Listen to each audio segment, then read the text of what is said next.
It means I can't stand you being here! Welcome to Watch Mojo, and today we're counting down our picks for the top 10 most annoying movie characters ever. 'Tis I, upon my regal steed, princess, my love!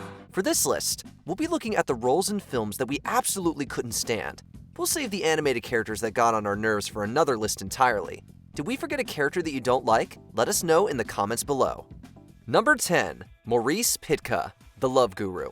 While there are many things wrong with the Love Guru, the worst aspect is unquestionably the lead performance. I speak of intimacy, or into me I see. Mike Myers spends the majority of the runtime playing a top guru. However, it soon becomes clear that he's not really that great at his job. I don't know where I get it.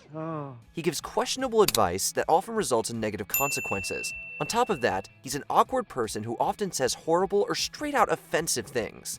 The guru also has a mean streak about him. He does so many things to humiliate the coach of the Toronto Maple Leafs that Myers feels like the movie's villain. The guru's mean-spirited nature makes what was meant to be a funny character into an unlikable dud. Some people call me the space cowboy. Yeah. Some call me the gangster love. Number 9, Bella Swan, the Twilight Saga franchise. Over the course of 5 films, Bella Swan mostly defines her life by her romantic struggles. This is incredible. Kristen Stewart's character spends a lot of time either brooding over the vampiric Edward or just keeping the werewolf Jacob at bay. Ultimately, Bella's desire to lean towards the sparkly suitor sets off a series of events that nearly end in an all-out war. Maybe it's alright.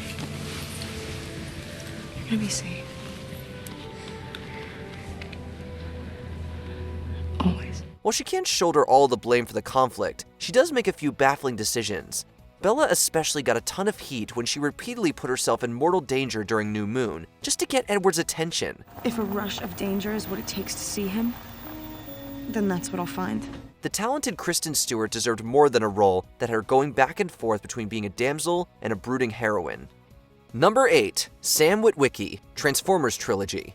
After unintentionally buying the Transformer Bumblebee, Sam Witwicky became the lead human ally of the Autobots for 3 films. However, they probably wished someone else got behind the wheel. I just put in that light there. In that disco ball. The awkward character doesn't bring deep wisdom or amazing physical skills to the table. He actually spends most of the action scenes running out of harm's way and letting other people save him. Although he makes some improvements by the 3rd film, he still doesn't contribute that much to the team. Right, packing M4s? What are you protecting? Colostomy bags, bedpans, throat lozenges? Where'd you get that hat from? Nursing school? So your nurses and foot powder protect. The main reason Sam's around in the first 2 movies is because he just happens to have something the Transformers need. If you take away his ability to stumble upon artifacts, you're left with a character who's largely unnecessary to us or the robots. These are pretty cool. These are my grandfather's glasses.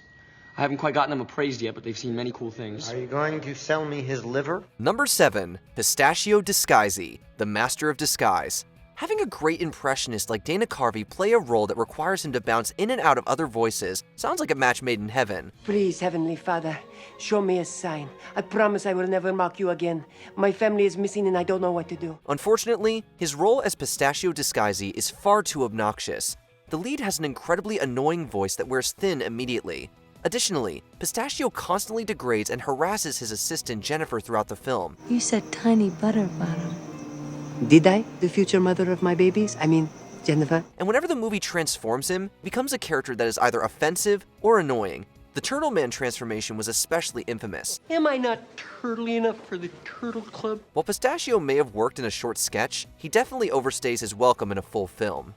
Number 6, Willie Scott, Indiana Jones and the Temple of Doom. Although Kate Capshaw definitely gives her role her all, that unfortunately means that she ends up screaming in almost every scene. I don't want to go! She definitely understood the assignment of becoming a damsel in distress.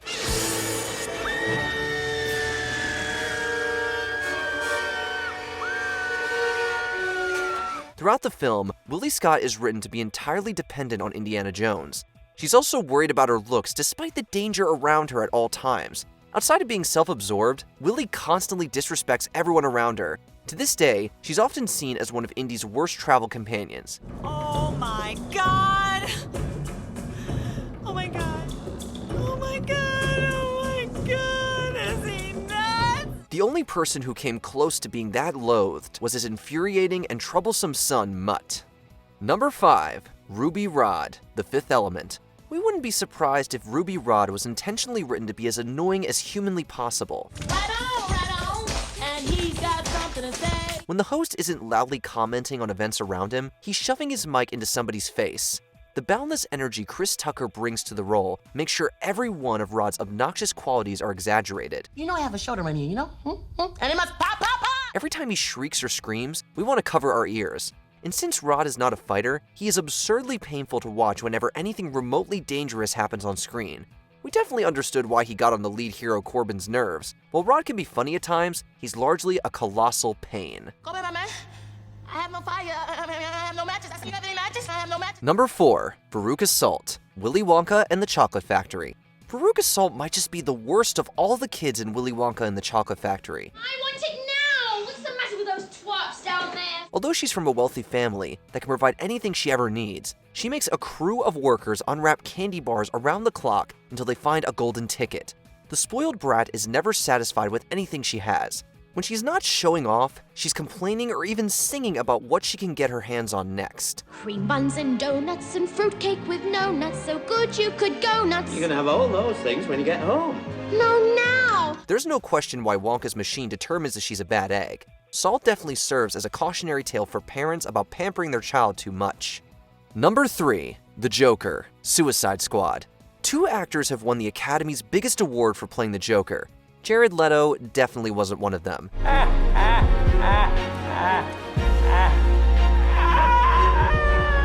Instead of bringing genuine menace to the clown prince of crime, his iteration feels like a wannabe gangster.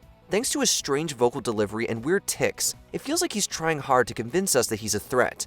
But the Joker just feels like someone playing dress-up as a clown. Although his relationship with Harley is supposed to be dynamic, she steals every scene she's in with a much more compelling performance. I have done everything you said, every test, every trial, every initiation. I have proved I love you. Just accept it. Got it. I am not someone who is loved. The Joker is supposed to get under our skin in a creepy way. However, we just wanted this annoying clown to go away. Okay, honey. It's me and you. Let's do it. Number 2. Jill Sadelstein, Jack and Jill.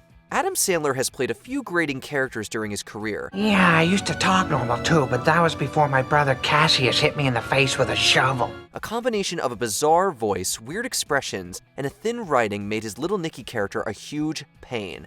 But Sandler's Jill takes the cake as his worst character. Where were you? I've been waiting forever for you. This place is creeping me out. Not only is she written as a shrill stereotype, she also seems to be an excuse for the actor to try out his worst instincts. Jill is absolutely obnoxious every single moment she's on screen. In addition, she has virtually no redeeming qualities. Over 100 responses on the computer! Jill's lack of liability makes it beyond believable that she has romantic tension with Al Pacino. Although the subplot had comedic potential, we just refused to buy that anyone would want to be around her more than 5 seconds. Before we unveil our top pick, here are a few honorable, or in this case, dishonorable mentions. Tom Hansen, 500 Days of Summer. The apparent hero of this rom-com unfairly projects his fantasies onto a love interest.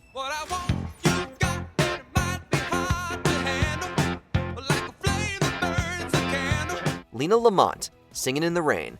The self-obsessed, starlit, squeaky voice and greedy personality got on our nerves. I looked for you the other night at Wally Ray's party. Where were you?